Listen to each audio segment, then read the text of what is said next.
Xo'p do'stlar, hammaga salom. Demak, videoni boshlaymiz. Video nima haqida? O'tgan yili Telegram kanaldan bir reklama ko'rgandim. Kanadaga 35 yosh, 45 yosh atrofida bo'lsangiz, biz sizni padkursga jo'nata olamiz degan gap. Shunaqa reklama ko'rdim. Keyin qiziqib so'radim. Aka, padkurs sal muammoroq. Universitet qabul qilgani bilan yoki qanaqadir oliy dargoh qabul qilganligi bilan ertaga vizadan atkaz olish mumkin deganimda, u aka menga mana ishonmasangiz 45 yoshli bir akani jo'natganmiz Kanadaga deb, u akani lichkasini bergan, Telegram lichkasini. U aka bilan gaplashganman. Qanday borib qolgan, nima qilgan, hammasini tushunib yetdimda, men hozir bitta video qilishga qaror qildim. Bu video necha yosh bo'lishingizdan qat'iy nazar bu videoni ko'rishingiz kerak. Sababi 16 yoshdan, 15 yoshdan 50-55 yoshgacha bo'lsangiz, bu videoda qaysidir bir yo'l sizga to'g'ri kelib qolishi mumkin. O'shaning uchun ham videoni 4 ta qismga bo'lamiz. Nimalar bo'yicha? Birinchi o'rinda o'sha study permit, ya'ni o'qish viza turi bo'yicha, o'qishga borish bo'yicha, buni ham zo'r afzalliklari bor. Keyingisi oilaviy viza olish bo'yicha. Xo'p, keyingisi shunaqa dastur bor, bilasizlar, Amerikaga borish uchun eng oson yo'l, agar omadingiz kelsa, green card.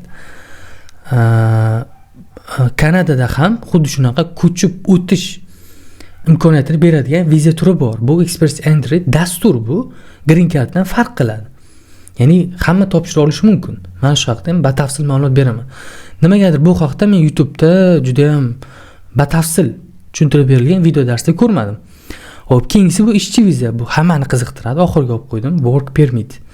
Ya'ni bu yerda kimdir sizni Kanadaga ishga jo'nataman desa, любой firma O'zbekistondagi, siz so'rashingiz kerak. Sen ishga jo'natayotgan qaysidir joyni LMI degan sertifikati bormi deb so'rashingiz kerak. Bu sertifikat nimaligini video davomida tushuntirib beraman. Mana shu sertifikat bo'lmasa, siz birorta bir любой firmaga borib shartnoma qilib o'tirmang. Prosta pulingizga qo'yasiz. Kamida 50% ni olib qolishadi. Men o'zim xususiy firmada ishlagan shaxs sifatida aytyapman. Hozir bu videoda neytral, ya'ni men firma ishchisi emasman, chetga odam jo'natadigan yoki men o'zim jo'natmayman. Ya'ni YouTube'da kirib ko'rsanglar, ishga ketish bo'yicha desanglar, 99% kishi o'zini firmasi bor, firmasini yaxshilaydi. Bizning firma bilan anaqa qiling, keling, mana bu raqamga telefon qiling. Telefon qilsangiz narx-navosini aytmaydi. Ofisga keling deydi. Ofisga borasiz. Qo'shtirnoq ichida ko'pchilik psixologi bo'ladi, administratorlar. Urab turib shartnoma qildiraveradi. O'shaning uchun mana firmada ishlab chiqqan odam sifatida men sizlarga neytral bo'lib, o'rtalarda turib, haqiqatan ketish imkoniyati bormi va nimalar talabi bor, yosh talabi qanday, hammasini tushuntirib beraman. Keyin do'stlar, bitta narsa, iltimos obuna bo'linglar. Obuna bo'lmasanglar nima bo'ladi? Deylik, masalan, mana bu kishi men videolarimni ko'rib, o'sha Angliyaga Angliyaga vakansiya ochilgan vaqtda men video darslar qilganman. Mana shu video darsliklarimni ko'rib, ishga topshirib, tanlanib, ya'ni hopsi birinchi bosqichdan o'tib, ikkinchi bosqichdan testdan ham o'tib, suhbatgacha borgan inson. Bu kishi shunchaki menga obuna bo'lgan, like bosganligi uchun yangi chiqadigan videolarim uni rekomendatsiyasiga paydo bo'lgan. Keyin obuna bo'lganligi uchun qanaqadir yangi video chiqarsam, bu odam ko'rgan. O'shaning uchun mana o'zingizlar ovozidan eshitdinglar. Intervyudan salomot bo'lsam, bu yerga boshqa yetar qolmaydi ekan. Faqat YouTube'dan ko'rib sizni o'zingiz ko'rdim kanalda desam.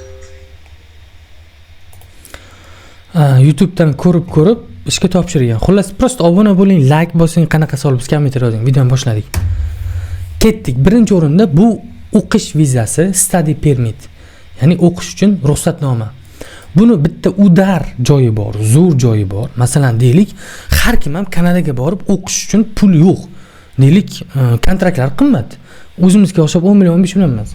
4 million 5 ming, 4 ming 5 ming dollar atrofida. 6 ming, qanaqa 4 ming 5 ming? 10 ming 15 ming atrofida. Yiliga, semestrga 7 ming 6 ming dan boshlanadi. Keyin ingliz tili til talab bor. Minimal 5,5 dan boshlanadi. Bakalavr uchun, magistr uchun 6,5, 7 scholarship. Ya'ni chegirma olaman desa shunaqa. Endi buni masalan deylik siz Rossiyada ishlayapsiz yoki da O'zbekistondasiz. Bitta plyusi bor.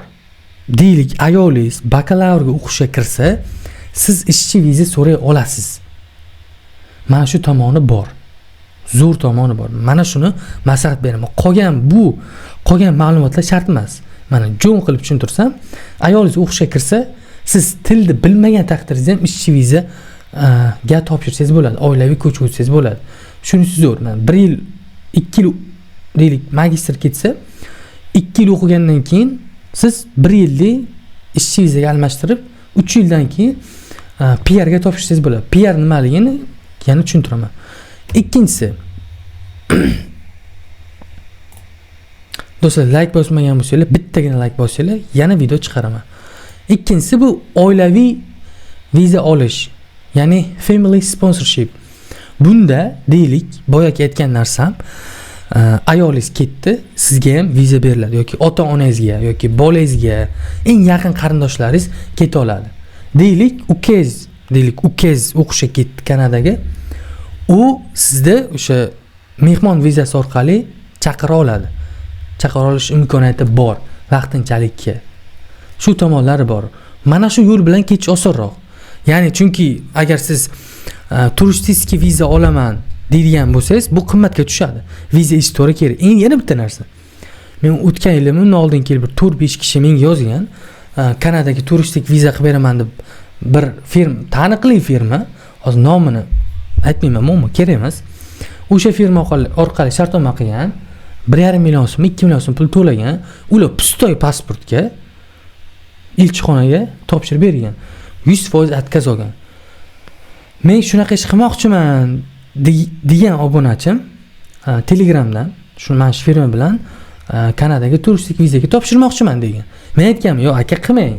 Baribir отказ olasiz 100% deganman. Baribir 300-400 dollar, 500 dollar pulga qo'ygan. O'shaning uchun maslahat kerak bo'lsa, Telegram lichkam mana shu videoning kommentariyasida bor, o'tib maslahat olsanglar bo'ladi.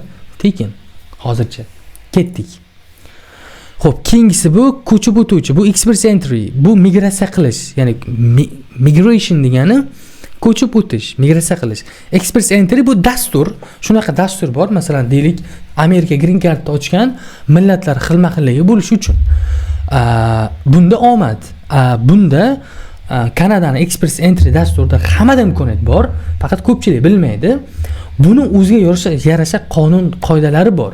Ya'ni odamning sifatiga qarab, yoshiga, til bilishiga, bakalavr magistrda o'qiganmi, ta'limiga qarab turib ball beradi har bitta bo'limga va общий yig'ilgan ball, agar yig'ilgan ballingiz yuqoriroq bo'lsa, o'tish balliga o'tsa, sizni tanlab sizga 5 yillik viza beradi. Yani 5 yil davomida bitta olishda deylik, deyarli Kanada fuqarolarini ga beriladigan imtiyozdek beriladi. Bitta ikkita qonun qoidasi bor. Saylovda ovoz bera olmaslik, balobatlar unga qatnashilmaydi. U qiziq emas bizga. Shunaqa dastur bor. Ya'ni bu masalan deylik 45 yoshdan oshmagan bo'lsangiz, ingliz tilidan ayolingiz va o'zingiz ozroq bo'lsa ham bilimga ega bo'lsa va kamida bakalavrni bitirgan bo'lsangiz, agar oila qurgan bo'lsangiz, o'zining sayti bor. U saytini men linkini Telegram kanalimga tashlab qo'yganman. O'sha sayt orqali o'tib, o'zingizning ma'lumot deganda hujjatlaringiz emas. Necha yoshsiz, til daraja qanday, bakalavr magistr qayerda bitirgansiz, ma'lumotlaringizni kiritsanglar, saytda o'zi avtomat ravishda sizga ball chiqarib beradi, siz ma'lumotlaringizni kelib chiqqan holatda. Keyin o'tgan yilgi ball bilan taqqoslaysiz. Agar bir 100 ball yoki 50 ball, 40 ball, 15 ball pastroq bo'ladigan bo'lsa, yana 1 yillik, 6 oylik reja plan tuzib harakat qilsangiz bo'ladi. Qaysidir qismni ko'tarishga. Masalan deylik, ish stajingiz kam yokida til bilish darajangiz umuman 0, ya'ni 1 yil ichida qanaqadir natija olsangiz, fransuz tili yoki ingliz tilida yana harakat qilsangiz bo'ladi ballingizni yuqorilatishga. Bu Kanadaga ketishning eng udar yo'li express entry. Shunaqa, agar o'sha saytga kirib siz ma'lumotlaringizni kiritib balingizni bila olmasangiz, chunki sayt ingliz tilida, menga yozsanglar, Telegram lichkam bor, mana shu videoni kommentariyasida menga yozsanglar, men sizlar uchun ballaringizni tekshirib beraman. Arzimagan xizmat haqi bor, chunki vaqtim ketadi. Qiziqqanlarga agar yo'q, o'zim harakat qilaman deganlarga Telegram kanalimda linki bor. Mana shu eng zo'r usul Express Entry dasturi. Ya'ni bu haqda alohida bitta video qiling, ko'p vaqtda deydigan bo'lsalar, albatta kommentariyga yozinglar. Xo'p, endi bu ishchi vizani o'tgan yili chiqqanda Tashqi mehnat migratsiyasining saytida, xorijda ish.uz saytida, bu saytda santexniklar uchun vakansiya ochilgan, til talabi IELTS 7 edi va oliy ma'lumotli bo'lish kerak edi. Men O'zbekistonda ishonaman, unaqa odam yo'q. Ya'ni santexnika bo'yicha oliy ma'lumotli, birinchidan, ikkinchidan IELTS 7 bor. U IELTS 7 degani Oxford bilan Cambridgega IELTS 7 bo'lsa bakalavriga kirish mumkin-da, magistrga ham даже. Unaqa odam yo'q. Lekin Germaniya ham birinchi boshida o'zbeklar ishga olayotgan vaqtda nemis til darajasini B2, C1 qilgan birinchi boshida. Keyinchalik ishchilar borib O'zbekistonda o'zini ko'rsatib, yaxshi ishlab, o'rtacha oylikka yaxshi ishlaganligi uchun hozir A2 yoki B1 daraja bilan ham ketish mumkin. Siz inglizni hozirdan boshlab noldan o'rganavering. Kuniga 10 minut, 15 minut, 10 minut, 15 minut. Keyin 6 oyda, 1 yilda qanaqadir o'zgarish bo'ladigan bo'lsa, yo biz IELTS 3.5 bilan, tur bilan qabul qilamiz deydigan bo'lsa, bitta IELTS olib turib harakat qilsanglar bo'ladi. Migratsiyani saytida ochiladi. Men migratsiyadan boshqa birorta bir firmani maslahat bera olmayman, chunki migratsiya oldindan pul talab qilmaydi. Xo'p, Kanadada qaysi sohalarga ehtiyoj juda ham yuqori, qaysi ishchilarga? Birinchi o'rinda truck driver, bu yuk mashina haydovchilari, farm worker, ferma ishchilari, cook, pishiruvchilar, oshpazlar va construction worker, bu quruvchilar. Mana shu soha bo'yicha faqat til bilish kerak ozroq. Ketish imkoniyati bor. Faqat mana realni, mana ochiqchaga, mana siz meni ko'rib turibsiz, kommentariyga yozing. Ingliz tilini bilasiz. Mana deylik, Rossiyada 5 yil, 6 yil, 10 yil ishlaysiz, bitta soha mutaxassisiz, zo'r svarchiksiz, zo'r haydovchisiz, lekin tilni bilmaysiz. Chunki dunyo qarash juda ham tor, uzr shunaqa. Salgina mana bunaqangi videolarni ko'ringlar. Inglizni ozroq 15 minut o'rganinglar. Hech qanday ziyon qilmaydi. Erta migratsiya vakansiya ochgan vaqtda siz 2 million, 3 million odamdan bir bosh ustun bo'lasiz. Bardak bo'lib ketmayman. Mana Angliyaga mavsum ish ochildi. 2 million, 1 million odam topshiradi 1000 ta vakansiyaga. Mavsum ishga. Chunki rus tili, til talabi. Lekin siz ingliz tilini o'rganib harakat qilsangiz, 100 ta, 200 ta, 500 ta odamni ichida bo'lasiz. Men o'ylaymanki, Rossiyada ishlayotganlar 99% ingliz tilini o'rganmayapti ham, bilmaydi ham. Menda ingliz tili onlayn kursi bor. Xohlasanglar o'rganinglar. Bu pulli kurs. Lekin tekin variantini aytaman mana sizlarga. Monopoliya emas, tekin varianti YouTube'ga kirib qidiringlar. Ibrat farzandlari ingliz tili darsi deb yozsanglar, zo'r mutaxassislar, zo'r video darslik joylagan. Lekin bu video darslik o'qituvchi emas. Ketdik. Xo'p do'stlar, bizda yopiq Telegram vakansiya kanali bor. Bu kanalda vakansiyalarni qidirib topib, har kuni vakansiyalar joylab boriladi. Video darsliklari ham bor. Turistik viza bo'yicha ham video darsliklar joylab boriladi bemalol.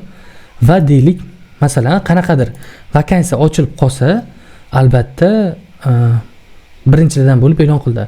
Deylik, masalan, qanaqa video darsliklar bor? Masalan, Finlandiya bo'yicha ikkinchi video darslik yuklangan. Norvegiya bo'yicha video darslik yuklangan. Har kuni qanday qilib ishga topshirish bo'yicha video darsliklar bor. Har kuni vakansiyalar joylab boriladi. Men ishga jo'natmayman. Mana Angliya bo'yicha video darslik bor, Sloveniya bo'yicha video darslik bor, Bolgariya bo'yicha video darslik bor. Ish beruvchilarning WhatsApp raqamlari ham bor. Ishonchli. O'zim tekshirib beraman. Litsenziyasini ham, boshqa balobatlarini ham. Faqat yopiq vakansiya kanaliga qo'shilganlarga, chunki bunga mehnat vaqt ketadi. Vakansiya kanaliga har kuni vakansiyalar joylab boriladi. Video darsliklari bor har bitta vakansiyadan keyin yopiq vakansiya kanaliga qo'shilganlarga konsultatsiya tekin. Nima savol bo'lsa yozsa, men erinmasdan javob beraman. To'g'ri yo'nalish ko'rsatib boraman. Qanaqadir siz ishga topshirdingiz, ish beruvchi sizga nimadir yoz yoki jo'natdi, men keyingi etap qandayligini tushuntirib beraman. Keyin bir martalik to'lov bor.